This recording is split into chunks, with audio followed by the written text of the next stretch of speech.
inevitable and in the offing. We were, of course, prepared. Operations on the 7th and the 8th, Air Marshal Bharti spoken about. On the night of 8th and 9th of May, they flew drones and aircrafts into our airspace all across the borders and made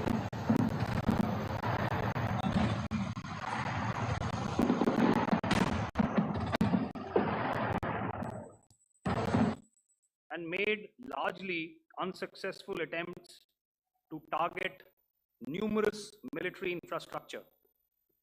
Violations on the line of control by Pakistan also commenced yet again and precipitated into fierce RT engagements. The air operations on the night of 8th and 9th of May, I'll yet again request the DG Air Operations to cover.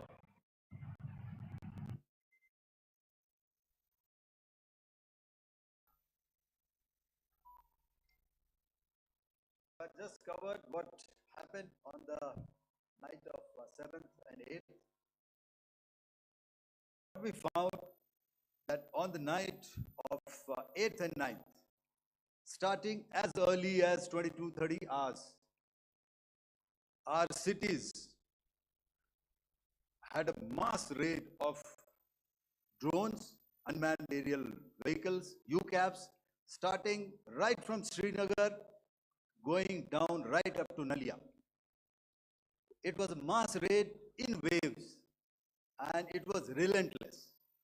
However, we were prepared and our air defense preparedness ensured that there is no damage on ground or to any of the intended targets that the enemy might have planned for. The difference between 7th night and 8th night was that on 7th night, he sent in his class of UAVs.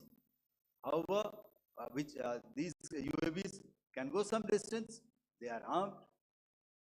However, on the 8th, less numbers of armed UCAVs were there or UAVs were there, and more numbers of quadcopters, maybe for surveillance or just for harassment of civilians. This continued till midnight. Our air defense preparedness ensured that there was no damage on the ground, either to the military installations or to the civilians. However, the enemy had yet again shown that he wanted to up the ante and he wanted a fight, and we were up to the task. In a measured and calibrated response, we once again targeted his military installations, which included his SAM sites at Malirkant. This also included his surveillance radar sites at Lahore and close to Gujranwala. These were suitably addressed, and thereafter his drone attacks continued even till morning, which we countered, and during the daytime there was some respite. Here I would like to bring out another aspect. What we found was that while the drone attacks were being launched from somewhere close to Lahore, enemy had allowed his civilian aircraft to also continue to fly out of Lahore. Not only his own aircraft, but international passenger aircraft, which is quite insensitive, and we had to exercise extreme caution, even at the cost of some tactical disadvantage, to ensure that there is no damage to any of the civilian aircraft. And this was also brought out in our press briefing during the day. So I will now hand over to my colleague to cover the events of 9th onwards.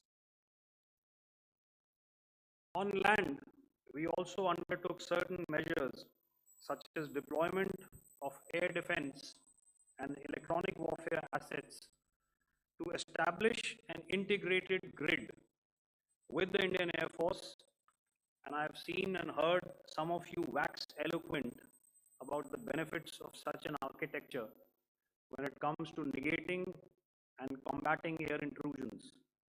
We also carried out deployment to include movement of our forces in the land, sea, and air domains. The night of the 9th and the 10th of May saw similar intrusions by drones and aircrafts, and this time there was a concerted effort to target airfields and some very, very important logistic installations, albeit yet again unsuccessful and denied gallantly and efficiently, I must say, by the integrated Indian Air Force and Indian Army Air Defense. We further strengthened our deployment and also initiated some pressure points to send a very clear and unambiguous message to the other side to desist from any misadventures on land. Some of the airfields and dumps saw repeated attacks in waves from the air. All were spotted. The Pakistan Army has reported to have lost approximately 35 to 40 personnel in artillery and small arms firing on the line of control between the 7th and the 10th of May. What the other side had probably also not reckoned with was the speedy and precise turnaround and hit back by the Indian Air Force. And I will yet again ask Air Marshal Bharti to speak about these significant and game-changing strikes. I will thereafter request Vice Admiral Pramod, my colleague and Director General of Naval Operations, to tell us about some very telling naval maneuvers in the Arabian Sea that exerted pressure on the night of 9th and 10th of May. Over to you, sir. Commencing about 2000 hours, that is 8 p.m. local time, on 8th of May, several Pakistani unmanned aerial systems, drones, combat vehicles attacked multiple IF bases. These included Jammu, Udhampur, Pathankot, Amritsar, Bhatinda, Nal, Dalhousie, Thois, Jaisalmer, Uttarlai, Falodi, Nalia. These were almost simultaneous and they came in waves. All our AD guns and other systems were waiting for them.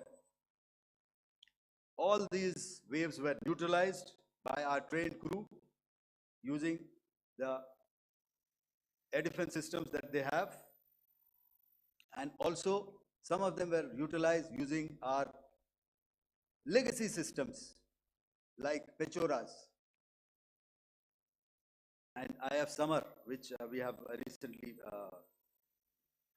acquired. And some were neutralized by the Garud snipers.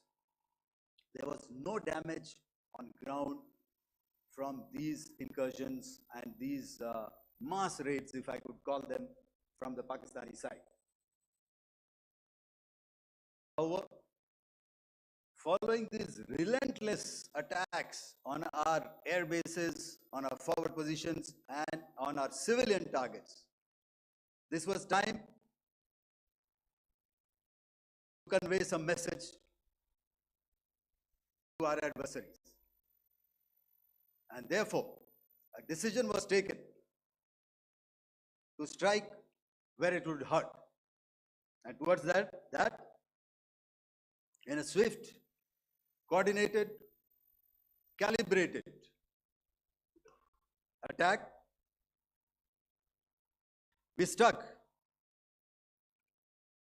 air bases, command centers, military infrastructure, air defense systems across the entire Western Front.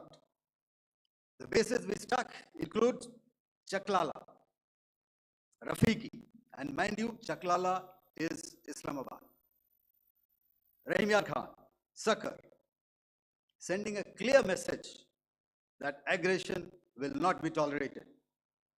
This was followed by strikes at Sargodha, Bholari, Jacobabad.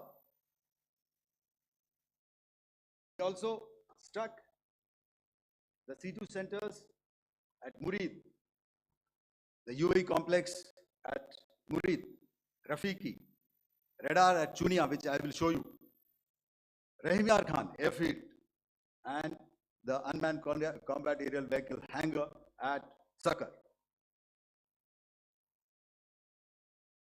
I would like to reiterate here that we have the capability to target every system at these bases and more.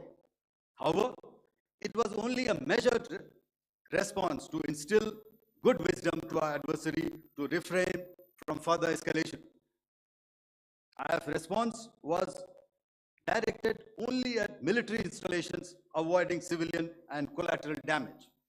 I would now like to show you some of the effects that have been achieved as a result of our air operation.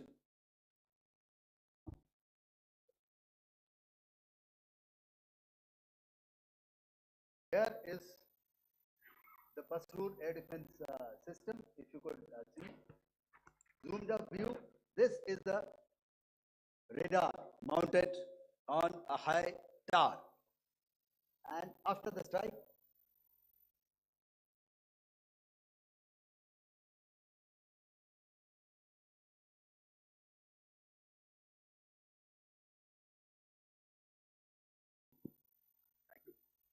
can you hear me? Yeah, thank you. And after the strike, this is what has happened. This radar has been taken out, completely burnt. Next slide, please. The Chunia air defense radar, which was taken out on 7th and 8th. This is the radar site. A blown up photograph, once again, on a tower. Not very clear, but what you see very clearly is the after effect after we have struck. The radar head has been completely decapitated. Next slide, please. Arifwala air defense radar. In this complex, you see how it looked before, blown up image, and after really blown up. Next. Coming to Sargodha airfield. Remember, this is one of their important airfields wherein they have a lot of assets, F-16s, other assets which they keep getting, training institutes. And we have stuck this airfield. It is not, if you zoom in here, then one impact point here on the runway and second impact point of our weapon, precision weapon on the runway. And if you see this blown up, repairing going on. Same here. Next. Rahim Yar Khan. This is the area we have stuck. A deep strike out here and one complex here. So this is how it looked before, and same. You see a big crater, another crater here, and this complex after strike neutralized. Next. Chaklala airfield, Noor Khan. Bholari airfield, aircraft hangar. This is how it looked before, and this is how it looked after the precision strike. Next. Jacobabad, aircraft hangar, and this is how it looked after. Next. So what I'm trying to convey here,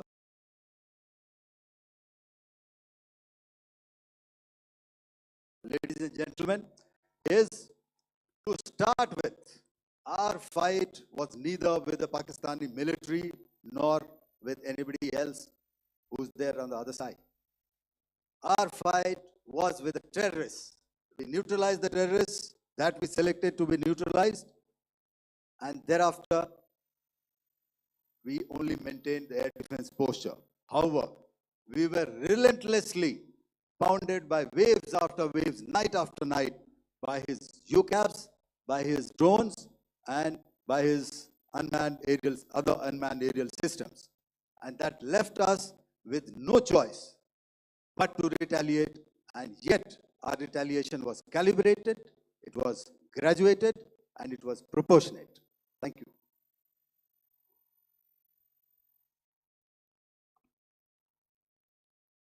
Good evening, ladies and gentlemen.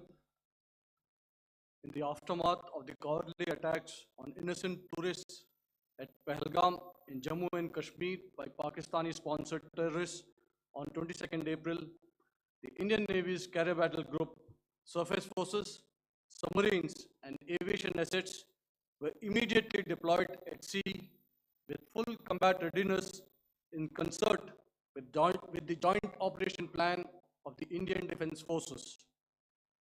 You may be aware that we tested and refined tactics and procedures at sea during multiple weapon firings in the Arabian Sea within 96 hours of the terrorist attack.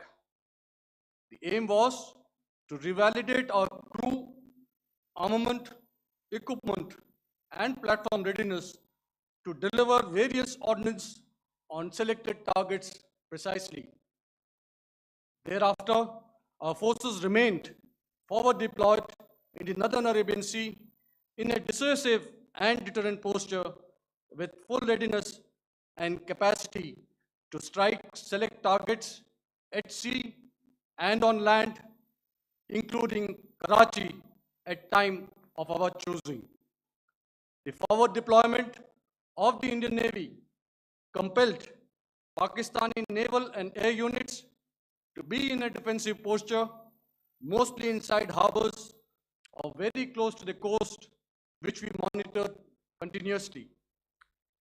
The Indian Navy maintained seamless maritime domain awareness throughout the duration and was entirely aware of the location and movement of Pakistani units. In effect, we had and continue to have good battle space transparency using our maritime domain awareness grid.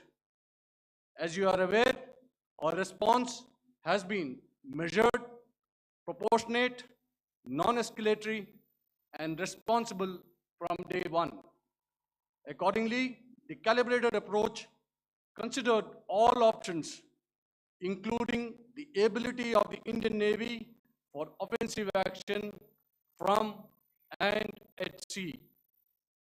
As part of this escalation control mechanism, the application of force by the Navy was planned in a synchronized manner in coordination with the Army and Air Force, the highlight being teams from the three services working closely in an integrated manner.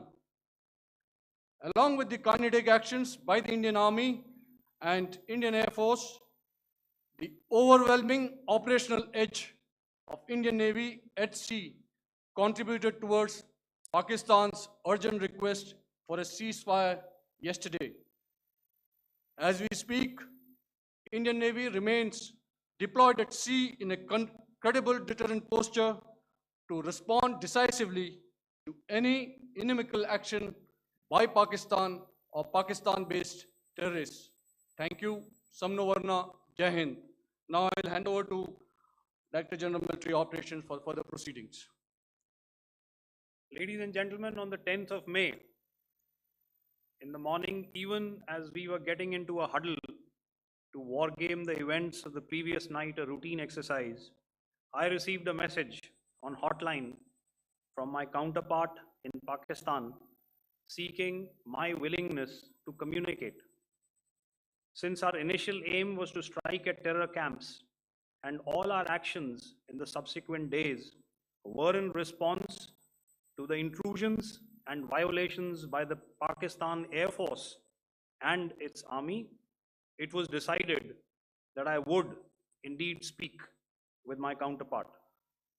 You are already aware, I've seen it being covered on national television, that my communication with the Pak DGMO was conducted at 15:35 hours yesterday, and resulted in cessation of cross-border firing and air intrusions by either side with effect from 1700 hours 10th of May, after he proposed that we cease hostilities. We also decided to further speak on the 12th of May, that's tomorrow, at 1200 hours, to discuss the modalities that would enable the longevity of this understanding. However, disappointingly, and must I add, expectedly, it took only a couple of hours for the Pakistan Army to violate these arrangements by cross-border and across the line of control firing, followed by drone intrusions across the expanse of the Western Front through last night and in the early hours of the morning today. These violations were responded to robustly and dealt with as they must be. We have earlier today sent another hotline message to my counterpart highlighting these violations of the understanding between the DGMOs on the 10th of May, and our firm and clear intent to respond to these fiercely and punitively, if repeated tonight, subsequently, or later. In this regard, I must inform all of you that the Chief of Army Staff has earlier today conducted a security review and has granted full authority to our Army commanders for counter actions in the kinetic domain in case of any violation by Pakistan.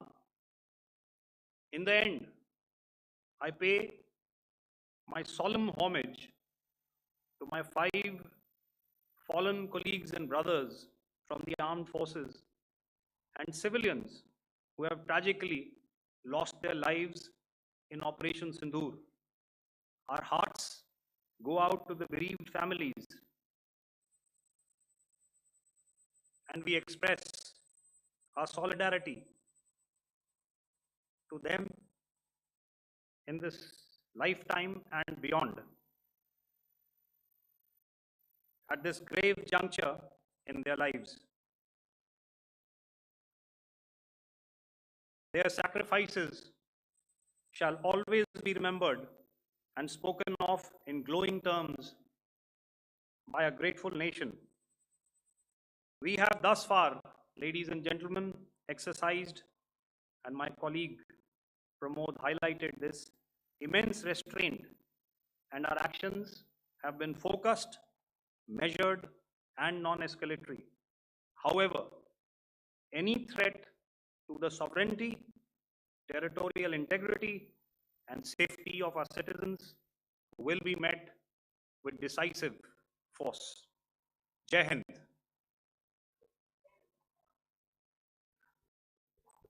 Okay, ladies and gentlemen,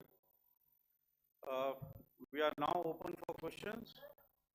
All right, now since I would not know all of you, I would expect you to please raise the placard or your hand, and once I indicate, I expect you to please give out your name and the media group that you belong to.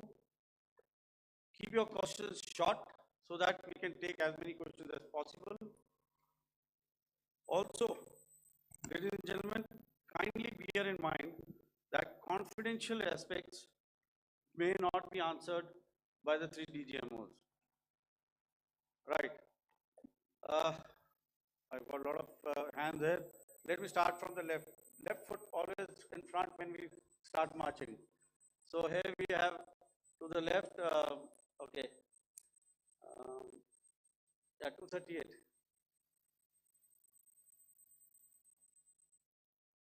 Hello. So this is Manas Pratimugan from PTI, Press Trust of India.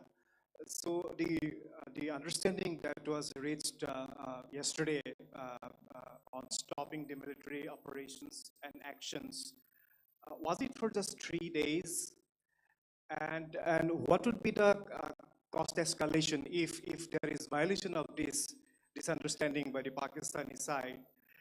And my subsequent question would be that we have a kind of ceasefire agreement with Pakistan that was finalized in 2003. So will there be some kind of similarities in frameworks between the two kind of understandings, 2003 ceasefire agreement and the current understanding on stopping military operations?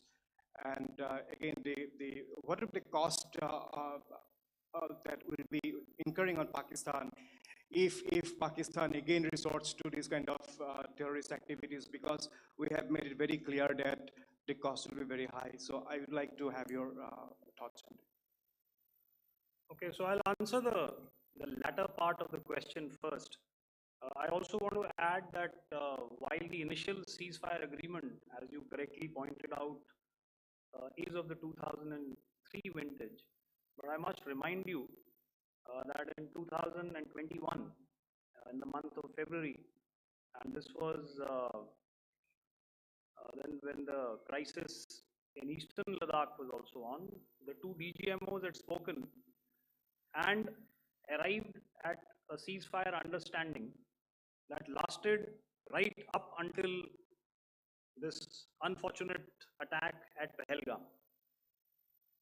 Once our Foreign Secretary had announced the decisions of the CCS in the immediate wake of that attack,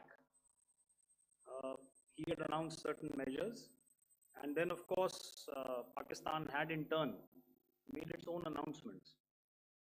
Since then, there have been certain violations of the ceasefire understanding, and of course after the 7th of May, like I pointed out during my statement, that there have been numerous violations on the line of control especially, and of course along the international boundary by the Pakistan Army and the Pakistan Air Force. This understanding that we spoke about yesterday, no, it was not for 3 days.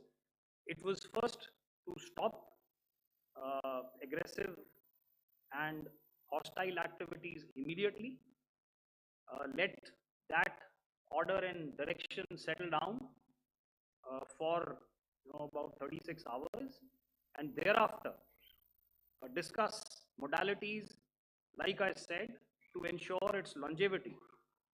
That is tomorrow on the 12th of May.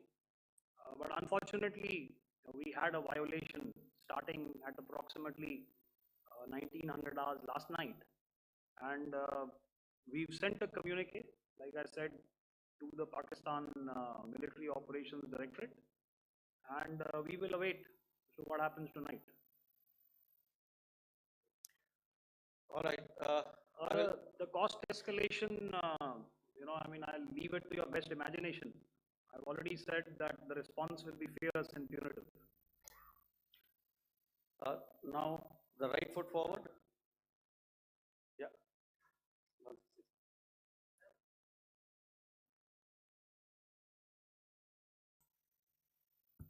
Sir, I'm Ajit Dubey from ANI, sir. Sir, my question is that you talked about the loss of lives to the Pakistan army, that was around 35 to 40 kills secured by the Indian army. Sir, can you tell us what would be the total loss of life to the Pakistan army in both army and air force attacks, sir? And how good was the performance of the BrahMos, Scalp and the S-400 during the operations?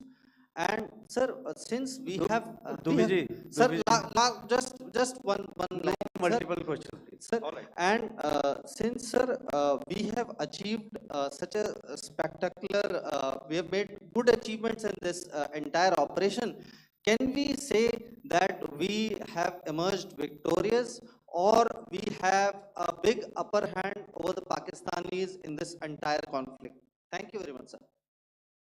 So I'll answer the question about the loss of lives on the other side. Of course, there are various means to ascertain that number. There is information from various agencies that come in. There are, of course, on the line of control, other ways to find out as to what has been the effect of what you are doing there in ceasefire violations.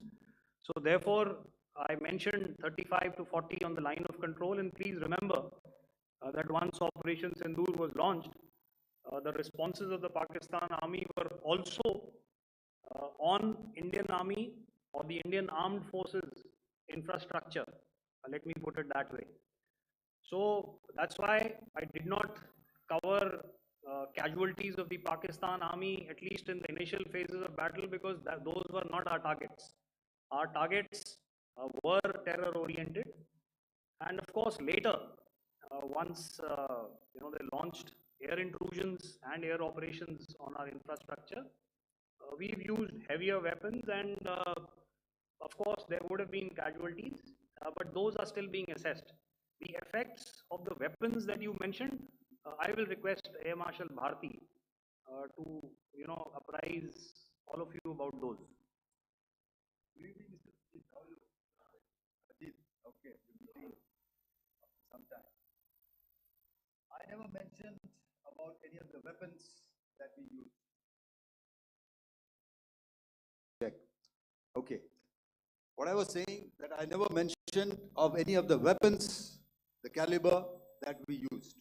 All right. So we'll leave it at that. Those are matters of operational details which I would not like to go into. But suffice to say that whatever methods and whatever means we have chosen, it had the desired effects on the enemy targets. How many casualties? What was, how many injuries? Well, to start with, our aim was not to inflict casualties, but in case there have been, it is for them to count. Our job is to hit the target, not to count the body bags. The last part of your question, I wonder if you read out the tweet on ADGPI at midnight once we'd done what we had to in Operation Sindoor. And that's credit to my friend here on the left. Justice has been served, Ajit. That is all that I will say. Ajit, I'll request you to, refrain putting words into his mouth. All right. Yeah, I'll come back to the left. 147.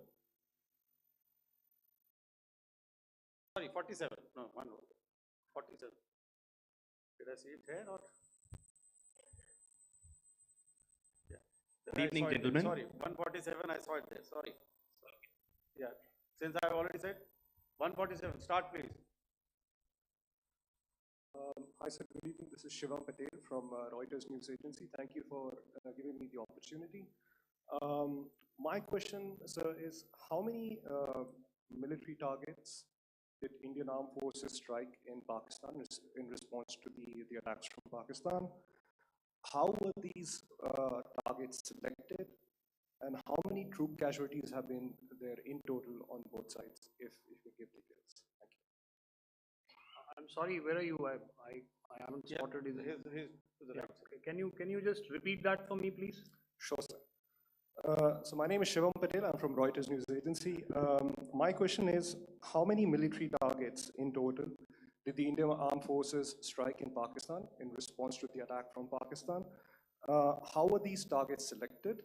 And how many troop casualties have been there on both sides, if you can? So you're speaking of the targets that I mentioned in the wake of the attack at Pahalgam, right?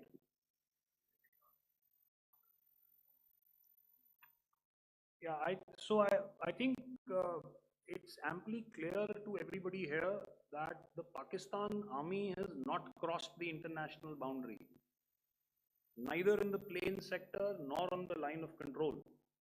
So the intrusions have been in the air.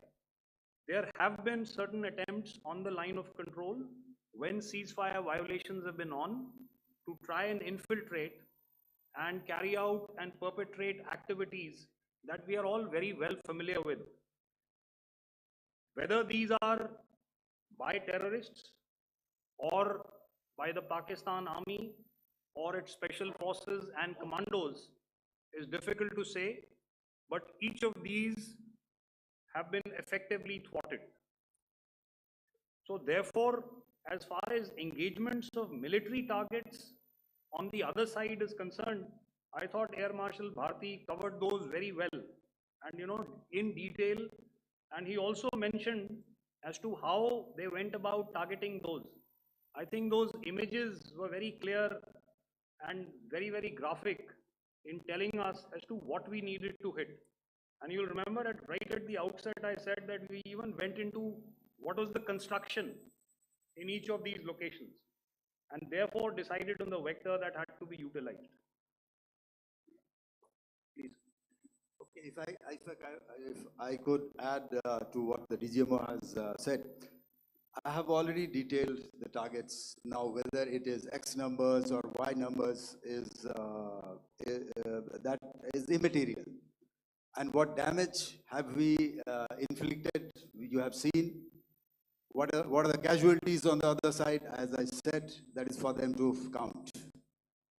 As far as we are concerned, from the air defense side, if they had a choice, they would have definitely come in. They are fighters, there are more numbers of UCAVs. It is not that they did not intend to come in. It is only that our robust AD posture prevented them from coming in. So that must be known, and that must be realized by all the audience here. Yeah, I'll come to the left now, 24.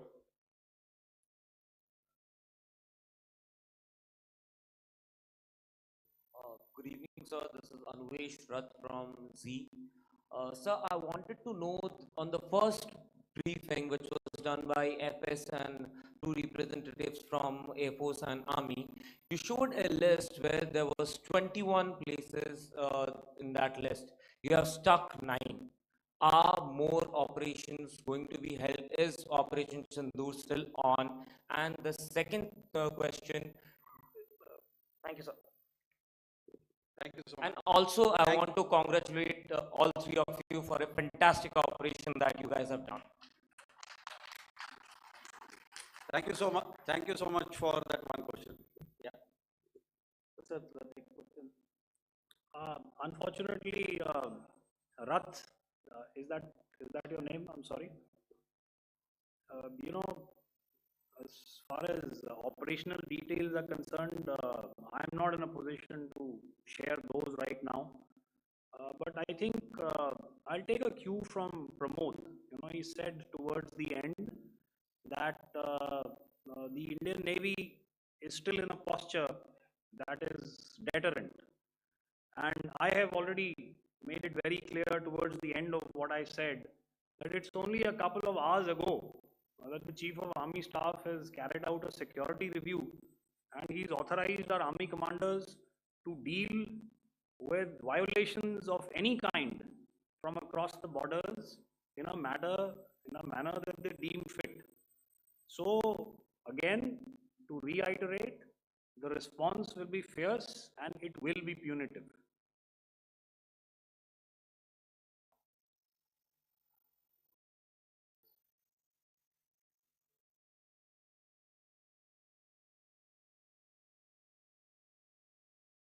I'll go back this side now. Yeah, 255.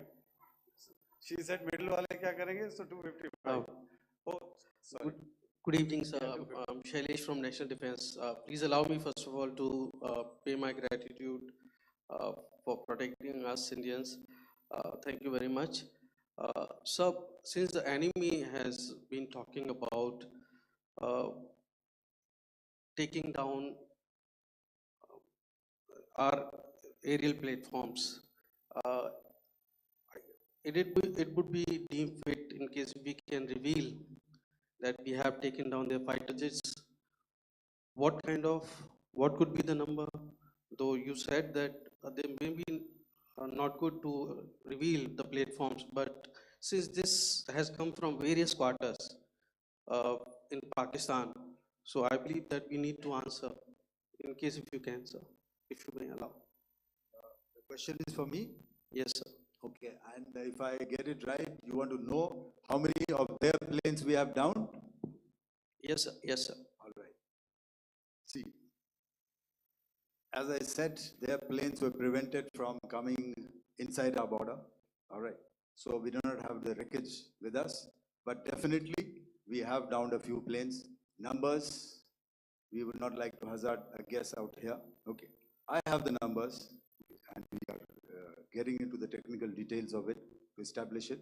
So I would not like to put a figure at this time, but definitely there are losses from their side which we have inflicted. Were they, Please don't ask. were they four generation plus, sir?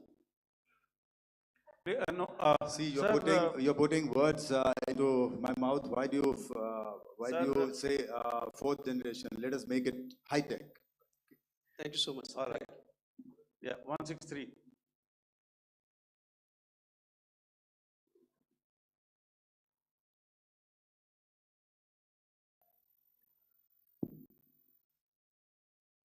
तो मैं मंजीत नेगी हूँ आज तक से। मेरा सवाल ये है कि इस पूरे ऑपरेशन में जो आतंकी ठिकानों को निशाना बनाया गया, क्या नंबर्स कुछ बता सकते हैं कितने आतंकी मारे गए? कुछ नाम सरकार मतलब कुछ नाम मीडिया में आए भी हैं जो बड़े उसके मास्टरमाइंड थे। और एक सवाल जो आज एयरफोर्स ने एक ट्वीट किया कि ऑपरेशन सिंदूर अभी जारी है और सरकार की तरफ से भी कहा गया। और पिछली बार जब विदेश मंत्रालय की प्रेस कॉन्फ्रेंस पहली हुई थी उसमें वो लिस्ट दिखाई गई थी कि 21 टेरर कैंप आइडेंटिफाई किए गए हैं। तो क्या जो बाकी बचे हुए टेरर कैंप उन पर भी कार्रवाई होगी? और एक नंबर अगर आप बता पाएं कितने टेररिस्ट मारे गए? Manjeet ji, 3 questions. The third one has just been asked here before. So 21 this thing. So I'll request the first to be answered so that we have more number of people who can ask. Manjeet, जब मैंने statement दिया तो मैंने शुरू में ही कहा कि जैसे ही ऑपरेशन सिंदूर कॉन्सेप्चुअलाइज हुआ तो हमारा जो पीछे की कार्रवाई होती है स्पेड वर्क और टारगेट्स को आइडेंटिफाई और एनालाइज करने की कार्रवाई शुरू हो गई थी। मैंने जब स्टेटमेंट दिया तो मैंने बताया कि बहुत सारे थे, हमने 21 दिखाए होंगे और भी हैं, लेकिन वो लिस्ट फिल्टर करते करते 21 तक पहुंची। अब क्या आगे एंगेज किए जाएंगे? अगर ज़रूरत पड़ेगी तो ज़रूर एंगेज किए जाएंगे, लेकिन मैंने बताया कि इस समय जो इंट एजेंसीज ने हमें बताया कि फलाने कैंप में प्रेजेंस है, हमने उनको एंगेज किया। कुछ नाम मैंने लिए, कुछ नाम अभी पुख्ता किए जा रहे हैं। मैंने आपको बताया कि जो इंट एजेंसीज ने अभी तक असेसमेंट किया है उसमें उन्होंने कहा है कि तकरीबन 100 से ज़्यादा मारे गए हैं। और एक आज आपने तस्वीर भी देखी कि काफ़ी प्रोमिनेंट जो फ्यूनरल था, काफ़ी प्रोमिनेंट एक जो हस्ती हैं वो ऑर्गेनाइज कर रहे थे, और उस फ्यूनरल में और कौन कौन लोग अटेंड कर रहे थे वो तो आपने देखा ही। तो आप लोग सब समझदार हैं और मुझे ये कहने की ज़रूरत नहीं है कि इन लोगों को कहाँ से सपोर्ट मिल रहा है। अगर नहीं मिल रहा होता तो ऑपरेशन सिंदूर नहीं होता, तो उसी की वजह से है ये ऑपरेशन। तो मेरे ख्याल से मैंने आपके सारे सवालों का जवाब दे दिया। Ma'am, Sir, next is from 17.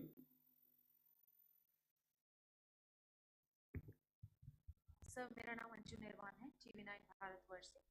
Sir, मेरा सवाल ये है कि ऑपरेशन सिंदूर में हमारी जो इंडियन नेवी है उसके बारे में सर थोड़ा सा बताएं कि किस तरह की उसकी भूमिका रही, क्योंकि हमने इस दौरान सर देखा कि बहुत सारी स्पेकुलेशन भी रही और ये बोला गया कि कराची तक हमारी नेवी ने ऑपरेशन किया है।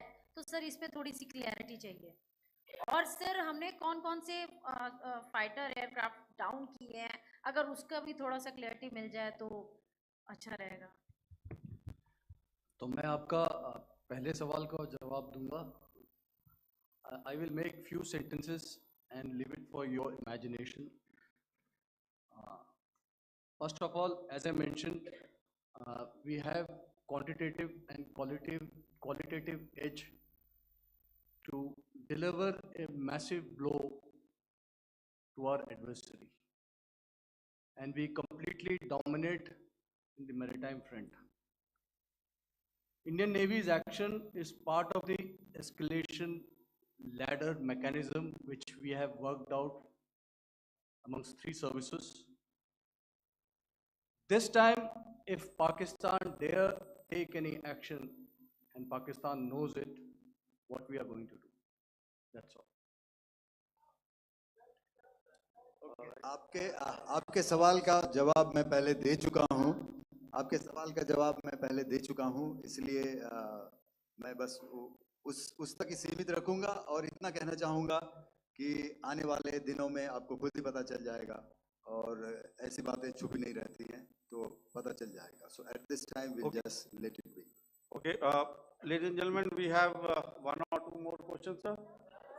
So, please, they are going to be outside. You can speak to them there also. 104. 104.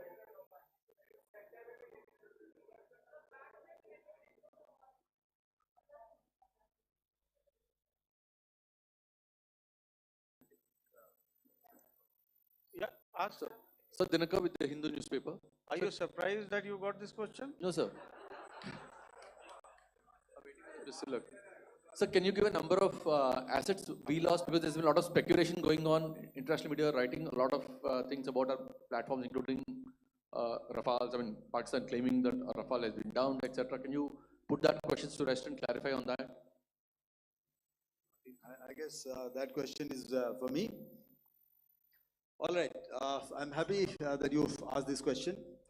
You know, we are in a combat scenario, and losses are a part of combat.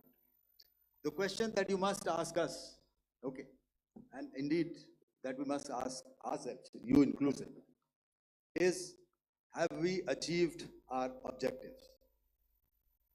Have we achieved our objective of decimating that terrorist camp? And the answer is a thumping yes. And the results are for the whole world to see. As for the details, what could have been, how many numbers, which platform did we lose? You know, at this time, I would not like to comment on that because we are still in a combat situation. And if I comment on anything, it will only be advantage adversary. So we don't want to give him any advantage at this stage. All I can say is that we have achieved our objectives that we selected, and all our pilots are back home. Thank you. Okay, hold. Please don't. Please be civil here. So we'll have 220 now. Hello sir, this is Anita Chaudhary sir from Swadesh newspaper. मेरा सवाल है, क्योंकि ये हमारे जो पहले जो action रहा वो आतंकवाद के खिलाफ रहा, तो आतंकवाद में अजहर मसूद की तरफ से एक बयान जारी किया गया था जिसमें उन्होंने कहा कि हम इसका बदला लेंगे और जाज रुलाएंगे. तो क्या अगला, अगर खुदा न खास्ता अगला टेरर अटैक किसी भी तरह का होता है, तो क्या उसे एक्ट ऑफ वॉर में हमारी तरफ से लिया जाएगा और उसका क्या माकूल जवाब दिया जा सकता है? मेरा इसमें सिर्फ एक ही जवाब है आपके लिए कि हमने अपनी कार्रवाई करी. हमने उसके बाद मैंने अपने स्टेटमेंट में भी बताया कि ये कम्युनिकेट करने की कोशिश करी कि हमने इस तरीके से ये जो स्ट्राइक्स हैं वो क्यों की. लेकिन जो हमारा एडवर्सरी है उसने जैसे मुनासिब समझा वो कार्रवाई करी. तो आपने देखा कि ये जो एक्टिविटीज़ चल रही हैं 3-4 दिन से, ये कोई वॉर से कम नहीं है. नॉर्मल सर्कमस्टांसेस में एक दूसरे देश की एयरफोर्सेस हवा में नहीं उड़ती हैं और एक दूसरे के ऊपर स्ट्राइक्स नहीं करती हैं. हर रात इंट्रूजन्स नहीं होते हैं. लाइन ऑफ कंट्रोल पर सीज फायर वायोलेशंस, आपके एक साथी ने सवाल पूछा था शुरू में, एक सीज फायर अंडरस्टैंडिंग था, वो भी जा चुका है. उस सीज फायर अंडरस्टैंडिंग के जाते जो फायरिंग हो रही है लाइन ऑफ कंट्रोल में, उसमें घुसपैठ की कोशिश हो रही है. आमतौर पर ये घुसपैठ लाइन ऑफ कंट्रोल में टेररिस्ट करते हैं, लेकिन हमें इंफॉर्मेशन है कि हो सकता है ये पाकिस्तान आर्मी की टोलियां भी हों जो हमारे पोस्ट के ऊपर खामी पहुंचाने की कोशिश कर रही हैं। तो ये सारी एक्टिविटीज तो वॉर में शामिल हैं।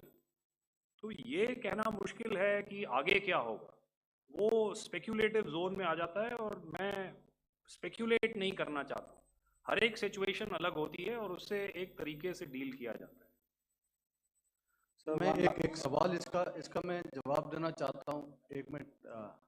सो जो मिलिट्री होता है, our main job is to prevent war and maintain peace and stability. So it is not that our response is a graded response. That means अगर किसी ने किया तो उसको graded उसमें किया, जैसे terrorist action हुआ तो what we did is a terrorist action and then we destroyed all the terrorist camps. उसके बाद आपने देखा कि उनने थोड़ा सा कोशिश किया तो हमारे एयरफोर्स और आर्मी ने क्या किया, तो मिलिट्री टारगेट्स हैं उनको उनके ऊपर थोड़ा। So our aim is to maintain peace and tell our adversary that you do this and the response will be bloody. Okay, now as per the, please, we'll have 166 and 25 and please. Sir, this side. Ladies and gentlemen, please maintain, Sir, I'll this request side, you to sir. please be quiet. Jal Ghai? No. This side, sir. We have only two Sir, questions left, 166. Yeah, please start. Sir, I'm Rahul Singh from Hindustan Times, sir. So you were totally on top of the game in the kind of losses you've inflicted on the enemy. I mean, we saw the slides and everything. So it kind of comes across that you were batting it 99 and you decided to declare your innings. What are your thoughts on that, sir? And do you think, are you weighing the option of the Pakistan army using this time, buying this time of the so-called ceasefire, or the understanding? And you talked about how they could not be trusted. So buying time to kind of build up their war reserves, getting stuff from their friends, like Turkey or China, are we considering that possibility, sir? Look, see, the call came from the Pakistani side to speak about cessation of hostilities. What pauses mean during such conflicts is known to everybody. I don't want to go into the pros and cons of how preparation for war is made. That is a process in itself. But I think my senior colleague here, the DG Air Operations, spoke, or he alluded at least, to what this operation was precisely and specifically meant for. And I think that's something that we achieved, right at the outset. Had we had the option not to go further, we probably wouldn't have. But we've been compelled to be in this situation. And as you've seen, the armed forces of India, and you've got the three Director Generals sitting here, we are always prepared to face any eventuality. And like I said, that's for the sovereignty, the territorial integrity, and the safety of our citizens. So whatever has to be done will be done. I'm not so concerned about what Pakistan will do in this time. I'm only concerned about what we will do. We have a roadmap and a plan, and we will follow it diligently, and we will follow it to the T. That's the contention that I want to make here today. Ma'am, please. Okay, the last question, and ma'am, 25, she's been asking since the first part. Sir, I'm Nandita. Sir, she's not asked a question. Sir, I'm Nandita Dagar, DAGAR from DD News and DD India. Sir, I wanted to ask you that my question is to General Ghai. Sir, you spoke to your counterpart yesterday and the Pakistani counterpart. Sir, what is the Indian Army's assessment that despite that agreement, that talk that you had, despite that agreement coming into effect at 1700 hours yesterday, why did they violate it? And number two, yesterday at the joint Defense Ministry and Foreign Ministry briefing, Wing Commander Vyomika Singh and Colonel Sophia Qureshi had told us that we have cited the Pakistani troops amassing at the borders and at the LOC. Sir, has that situation changed? Have they withdrawn? And sir, if in case, despite now there is a lull, of course, but if tonight again the enemy again carries out shelling and aerial intrusions through drones, what is going to be our response? Thank you. So without outlining the specifics of that response, I've already made it clear that there will be a response and it will be fierce and it will be punitive. Why the Pakistan army chose the option of violating the understanding that was arrived at earlier yesterday, I think that's a question that we best answered by the Pakistan DGMO. I wouldn't be able to, give you that. But, in situations such as these, and if you go back into any conflict, sometimes these understandings take time, to fructify and manifest on ground. But without, getting into the reasons, it is our mandate to be prepared at all times, and that we were. It's not as if because there was an understanding we weren't prepared. I must tell you that the armed forces were on a very, very high alert, and they continue to be in that state even as we speak. Oh, all right. Ladies and gentlemen, please, ma'am, please. Okay, thank you so much for coming today. Those who have missed asking a question, those who have missed, see, I knew I'll grab this attention from you like this. Those who have missed the opportunity to ask a question can give me a written one. I will definitely get back to you with that. And also, they are most, they are invited for a cup of tea in my office day after tomorrow. Thank you, ladies and gentlemen, for coming. Thank you. Thank you very much. Jai Hind. Jai Hind.